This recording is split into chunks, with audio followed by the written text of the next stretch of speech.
tiga juga yang paling berbahaya. Apa itu? 3 ta.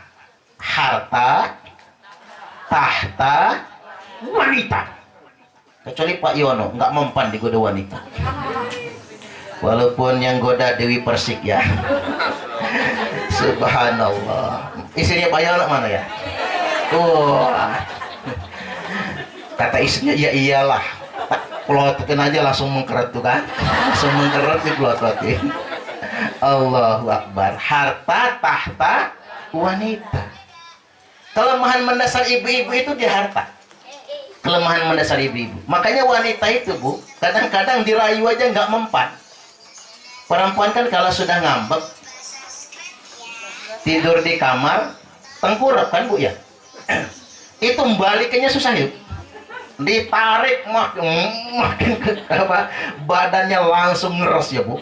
Ditarik nggak bisa, dibalik paksa nggak bisa. Tapi ada kelemahannya Pak Yono, tak ajarin. Kalau Bu Yono kayak gitu, kekeh pokoknya tengkurap di tempat tidur, dia ajak melumah nggak mau. Umpama ya, Bu ya. Maka beber Pak, uang yang merah itu 50 lembar. Beber di kasur.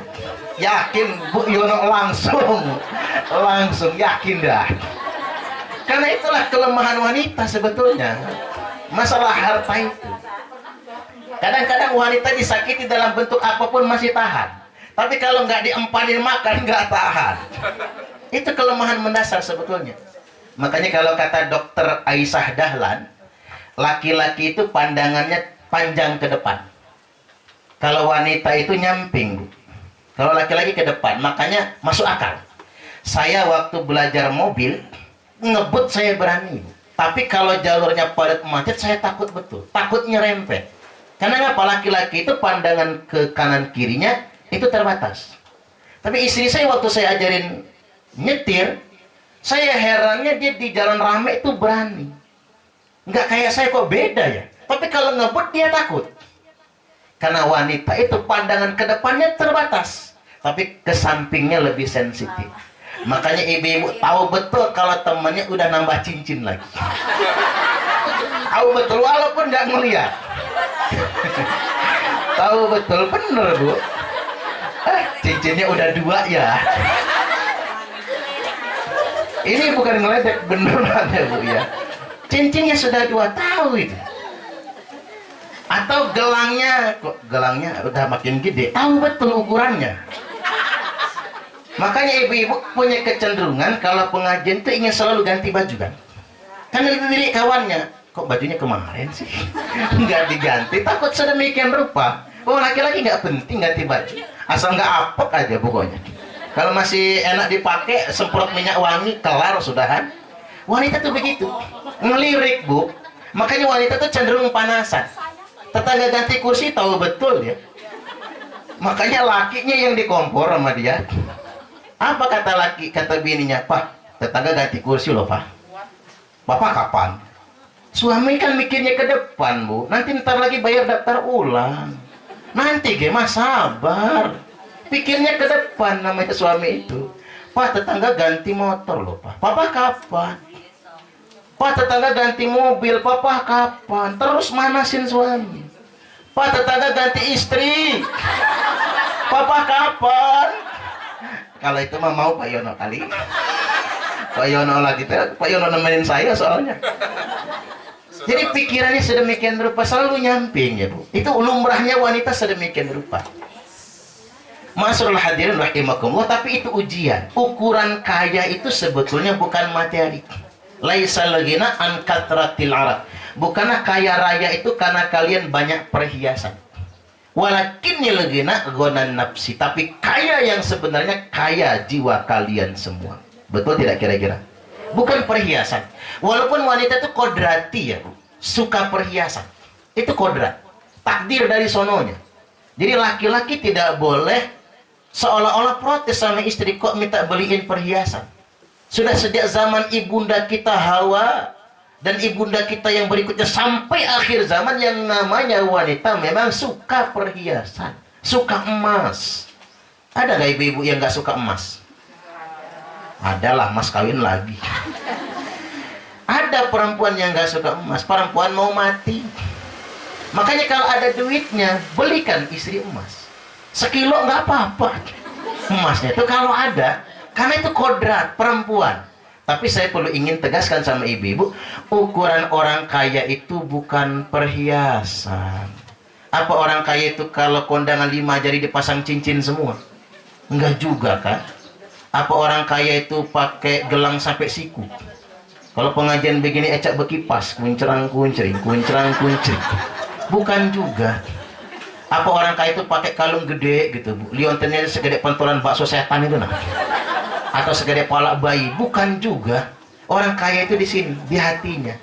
Mudah-mudahan ibu-ibu kaya hati semua. Allahumma amin. Karena begini ibu-ibu, kita nggak munafik lah, nggak suka hidup susah, betul nggak Bu? Nggak susah kan minta-minta kesusahan, banyak utang ya Bu ya. Nagih orang sambil nendang pintu, nggak suka lah. Kita seperti yang saya sampaikan tadi, kaya lebih baik kalau memang kita mampu. Allahumma amin. Tapi ukuran kaya jangan ke situ. Kaya yang sebenarnya adalah kepuasan batin kita. Kepuasan batin kita itu tergantung syukurnya kita. Kalau kita bersyukur, insya Allah kita akan dikayakan. Bukan kaya yang membuat engkau bersyukur, kata orang bijak, tapi bersyukurlah yang menjadikan engkau kaya. Bukan bahagia yang membuat engkau bersyukur. Bukan kaya yang membuat engkau bahagia, tapi bahagialah yang membuat engkau bersyukur. Ulang lagi, ulang. Bukan kaya yang membuat engkau bahagia, tapi bahagialah yang membuat engkau berasa kaya. Setuju nggak kira-kira? Makan itu kan bukan soal lauknya ya Bu, tapi soal apa yang kita rasa. Betul nggak kira-kira? Ada orang makan enak tapi nggak nikmat kan? Yang paling enak itu makan enak terus nikmat. Itu yang terpenting dalam hidup ini. Ini saya sampaikan sama ibu-ibu karena sejatinya kebahagiaan bapak-bapak itu di istri yang solihah, istri yang bersyukur. Saya sama Pak Yono mau curhat lah sama ibu-ibu ini. Tolong dengerin ya Bu ya. Senang loh Bu kalau punya istri bersyukur itu. Saya ini kan lama nggak punya anak ya Bu. Sekarang anak saya sudah 5 tahun hampir. Nih istri saya sudah hamil 5 bulan. Kata dokter kemarin kemungkinan anaknya cewek. Waduh, mudah-mudahan cantik ya Bu ya. Solehah yang penting. Anak pertama lanang, anak kedua itu udah sepasang ini. Tapi 2 nggak cukup, udah 4 lah minimal ya. Harus banyak keturunan ya. Mudah-mudahan sehat kandungannya ya Bu ya. Sehat dan tidak ada halangan sampai bersalin. Allahumma amin, amin ya rabbal alamin. Tapi rasanya begitu. Lama nggak punya anak itu beda. Begitu punya anak ya Bu, anak sudah bisa minta beliin mainan. Anak saya yang pertama Sakif Rofiqul A'la itu, kalau saya berangkat ceramah minta beliin mainan. Mudah nipu anak kecil Bu. Beliin mainan 10.000 udah seneng dia. Bawa ke rumah mainan 10.000 jingkrak dia. Makasih ya Bi, langsung cium tangan. Gembiranya Bu ketika anak jingkrak mengucap terima kasih. Nah kira-kira ibu-ibu bisa nggak kalau dikasih duit suami jingkrak? Bisa nggak? Ya biar gitu lah. Ini buat ngajarin istri saya juga ya. Iyalah, ini dikasih kadang masih cemberut kurang. Anak saya dikasih mainan 10.000 jingkrak loh Bu. Ibu-ibu kayak gitu dulu ngomong kurangnya belakangan. Yang penting makasih ya Bi, makasih ya Pak, makasih ya Pak, makasih ya. Cium tangannya, emak, cedok. Habis itu tambah Pak.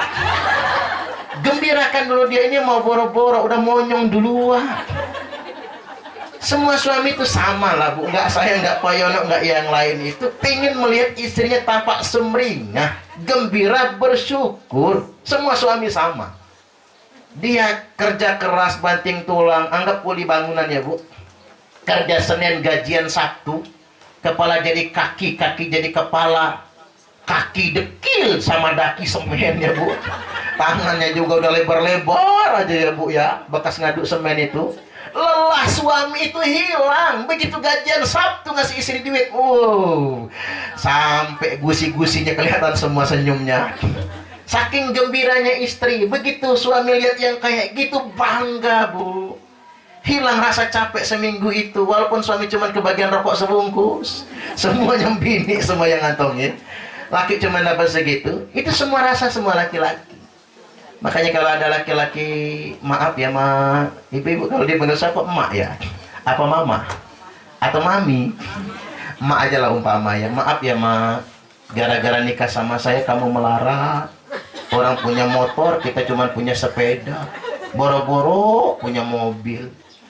Kalau istri soleha kan nggak apa-apa, saya bangga punya suami kayak papa, pria sejati yang setia, nggak pernah gengsi, demi anak-anak papa berjuang. Nggak apa-apa kita cuma punya sepeda, yang penting anak-anak sekolah pak, yang penting kita ngasih ilmu. Bu ngerodok lakinya guru, yakin dah nangis, saya bangga punya papa. Papa ini adalah pahlawan rumah tangga. Anak-anak juga bangga sama papa. Saya besar ya kayak gitu. Ngaku ya bu. Coba kalau dibalik, iya sial gua punya laki kayak lo. Coba dulu saya menerima lamaran Pak Yono.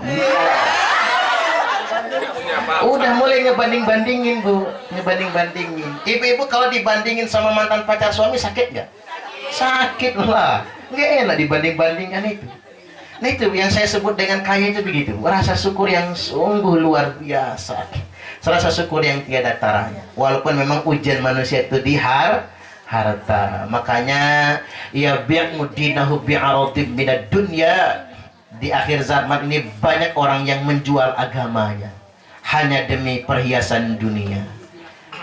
Mayu balir rajul min aina asabal mal min halalin au haramin. Tak peduli seseorang dari mana dia mendapatkan harta, entah dari yang halal atau dari yang haram. Halal, haram, hantam semua. Tapi yang jelas saya perlu ingatkan, kalau standar hidup kita harta, enggak akan pernah ada puasnya. Betul nggak bu? Sekarang kita kaya, besok lebih banyak yang lebih kaya dari kita, betul? Sekarang rumah kita paling besar di sini, besok lebih banyak yang lebih besar lagi rumahnya. Nggak ada cukupnya. Manusia akan selalu merasa kurang kalau standar hidupnya adalah harta. Yang kedua sekarang, tahta. Apa itu tahta? Kedudukan. Yang namanya manusia itu nggak kurang, nggak pernah ada cukup bu. Udah dari lurah pengen jadi camat, udah jadi camat pengen jadi wali kota. Udah jadi wali kota pengen jadi gubernur, sudah jadi gubernur pengen jadi presiden. Saya kadang mikir sama pejabat tuh kok sengsara sendiri sih, nggak puas-puasnya. Udah dia yang jadi pengen anaknya, ya. Udah anaknya yang jadi pengen bininya, nggak ada puas-puasnya. Kadang mohon maaf ya bu, mohon maaf betul. Saya ini kita nggak ngeritik orang ya, karena kita juga belum tentu baik kan. Tapi jadikan teladan, kita nggak tahu, kita nggak bisa ngeraba hati orang. Dulu Pak SBY sudah jadi presiden 2 periode, pengen anaknya diangkat jadi presiden juga. Kayaknya kecewa ketika anaknya belum jadi apa-apa. Padahal udah jadi presiden itu sudah luar biasa kan? Sudah luar biasa. Sekarang Pak Jokowi pengen anaknya jadi wali kota kan? Seandainya anaknya nggak jadi, mungkin dia kecewa. Tapi mudah-mudahan lah Pak Jokowi sama Pak SBY nggak kecewa. Allahumma amin. Manusia tidak ada puasnya. Padahal begini, saya kasih tahu buat semuanya, termasuk diri saya, semakin lama orang berkuasa, semakin besar peluangnya untuk berbuat dosa. Kita lihat bu, ketika Pak Soekarno ditetapkan menjadi presiden seumur hidup, dia terpeleset, akhirnya dia jatuh. Pak Soeharto 32 tahun dia jadi presiden, nggak mau turun-turun, akhirnya dijatuhkan. Semakin banyak masalah.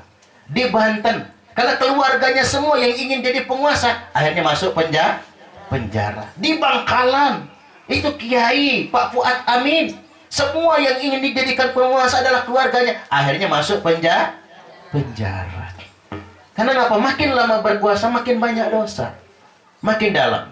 Makanya kalau menurut saya sudahlah, udah dikasih kesempatan sudah, habis itu gantian sama yang lain. Ini saya ini apaan ini bu ya? Subhanallah, ini himbauan. Kalau andai kata ibu-ibu nanti ada suaminya udah lapah jadi camat 2 periode, jadilah. Habis ini kita syukuri apa yang ada. Saya tanya sama kepala dinas, Pak, kata saya mau jadi pejabat apa habis ini? Cukup lah Ustaz. Jadi kepala dinas sudah hebat, syukurin yang ada. Kalau mau ngejar lebih tinggi lagi saya harus korupsi, kata dia. Ya kalau selamat, kalau masuk penjara karena KPK malu anak keturunan. Subhanallah, sedemikian rupa manusia kalau bicara tentang tahta kedudukan tidak akan pernah ada puasnya. Walaupun sebetulnya dia sudah lebih baik daripada orang lain. Ya ambil contoh, orang jadi presiden kan sudah lebih baik ya Bu ya. Jadi semua ratusan juta orang Indonesia ini dia jadi presiden. Ketika dia bersyukur dia akan puas. Tapi kalau dia kurang, nggak akan pernah ada cukupnya. Yang dipikir manusia adalah melanggengkan kekuasaan. Baik, yang berikutnya yang ketiga, terakhir ini. Ujian terberat pada diri manusia itu adalah wanita. Kita nih Pak Yono, mesti ceramahnya buat bapak-bapak ini ya Bu ya. Ujian akan wanita, itu yang terberat. Makanya saya setujulah dengan cerita orang itu. Apa bedanya laki-laki dan perempuan? Betul nggak Bu? Kalau laki-laki itu istiqomah, bahasa Arabnya. Konsisten bahasa orang sekarangnya. Tapi kalau perempuan itu pelin-pelan, berubah-ubah. Saya ambil contoh perempuan Bu. Kalau umurnya masih 17-20 tahun, yang dilihat dari laki-laki itu yang tampan. Makanya wajar kalau ibu-ibu punya anak gadis remaja koleksinya foto artis Korea. Limino misalnya. Limino apa Limino Bu? Lemino, Leyono ya Bu. Leminho ya. Pasti begitu. Yang ganteng-ganteng aja apa? Lelaki cantik. Jadi kalau bisa mulus mukanya itu. Makanya kalau model Indonesia itu Aliando Sari, Rasa, Feral gitu. Nah, itu wajar sudah wayahnya anak remaja. Jadi kalau Pak Yono punya anak remaja gadis terus nempelin foto artis begitu nggak usah dimarah. Umurnya memang begitu. 17-20 tahun itu yang dilihat tampannya. Tapi perempuan begitu umur 25-30 berubah Bu. Yang dilihat dari laki-laki bukan tampan tapi mapan. Nggak penting tampan, yang penting mapan. Mau hidungnya pesek kayak Sule nggak apa-apa. Yang penting mapan. Makanya Sule walaupun kayak gitu ya Bu, ditinggal sama si Lina. Sule masih banyak rebutan orang tukul arwana itu loh. Karena dia mapan, nggak masalah tukul kayak lele misalnya. Yang penting dia mapan. Perempuan itu memang begitu. Begitu umur 40, apa perempuan tetap berubah. Begitu umur 40 yang diharapkan dari suaminya bukan mapan saja, tapi kalau bisa suaminya ada jabatan. Kan keren kalau suami punya jabatan. Nggak kayak ketua RT kan. Ketua RT itu jabatan loh. Begitu ada acara lingkungan, apa kata pembawa acara MC-nya? Yang kami hormati Bapak Ketua RT. Kata bininya, laki. Wah itu. Mana Bu RT mana? Oh Bu RT ini, Allahu Akbar. Laki gua. Itu jabatan prestis Bu. Makanya wajar orang di kantor punya jabatan tinggi, bergaji, masih mau jadi RT di lingkungan. Karena apa? Prestisnya ada, dituakan orang, dihormati. Nah umur 40 perempuan memang begitu, pengen suami itu berguna, prestis. Apalagi punya suami ustaz. Istri saya di dalam ya, lagi pipis dianya, maklum orang hamil, beser ya. Jadi jabatan, apa berhenti sampai di situ? Perempuan berubah. Begitu umur 50 tahun, yang diharapkan dari suaminya bukan jabatan, tapi kesetiaan. Karena ibu-ibu sudah merasa tua, sudah merasa menopause. Ngapa Bu kesetiaan? Iya Ustadz, repot punya laki kanji. Udah nggak setia, ngelus udah jarang ya Bu. Istri manja malah kena gentak. Manja pengen dielus kan malah digentaknya. Waduh, banyak yang pengalaman ini, banyak yang pengalaman. Jadi bikin merana kan. Karena suami sudah berbagi hati. Akhirnya nangis curhat sama saya, Ustaz. Saya suami nggak mapan nggak apa-apa, nggak tampan nggak apa-apa, nggak punya jabatan nggak apa-apa, yang penting setia. Umur 50. Apa ibu-ibu berhenti sampai di situ? Berubah lagi. Begitu umur 60 tahun yang diharapkan dari suaminya bukan kesetiaan tapi kesehatan. Loh kok kesehatan Bu? Iya Ustaz, repot ngurus laki, stroke, bengek. Kan ada ya Bu, udah stroke bengek, kena prostat bocor ke lem, jalannya susah, kerjaannya marah terus lagi, telat ngambil anduk marah, telat bikin kopi marah, telat ngambilin teh marah, sampai istrinya ngebatin kapan matinya orang satu ini. Artinya ibu-ibu, apa kata ibu-ibu? Lebih baik punya suami ganjen, kanji nggak apa-apa, yang penting sehat. Perempuan tuh begitu Bu, perempuan selalu berubah, tapi beda sama laki-laki. Laki-laki mungkin Pak Yono lah ya, nggak aja Pak Yono lah ya, laki-laki itu istiqomah. Umur 17-20 tahun yang dilihat cantik bening, umur 30-40 tahun yang dilihat cantik bening, umur 50 tahun 60 tahun yang dilihat cantik bening, walaupun udah kakek-kakek gigi juga habis Bu. Tapi kalau ngelihat orang bening, cucu siapa ini masih, aduh, baru kapok deh kalau sudah kenal diabetes ya Bu ya, baru kapok tuh. Itu laki-laki.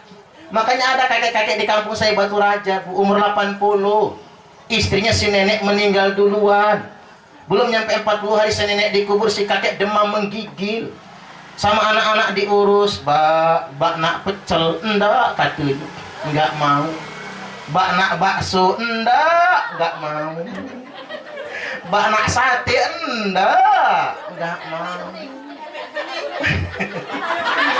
Allahu Akbar. Bak nak kawin lagi, saking aunya tuh laki-laki Bu. Makanya laki-laki itu kaya dulu baru nakal. Makanya itulah repot kalau laki-laki udah kaya giliran nakal. Kalau perempuan nakal dulu baru kaya. Ibu-ibu nggak kan nakalan Bu, solehah semua. Baik ibu-ibu rahimakumullah, terakhir jangan lama-lama lah ceramah. Terakhir ingin saya sampaikan bahwasanya ibu-ibu ngerajin ngaji karena ingin belajar jadi istri solihah. Hidup ini nggak muluk-muluk lah Bu. Yang penting jadi istri solihah saja. Insya Allah. Karena begini, almar'atu solihatu khairum min alfi rajulin ghairu solih. Wanita solihah itu lebih baik daripada 1000 laki-laki yang tidak solih. Karena begini ibu-ibu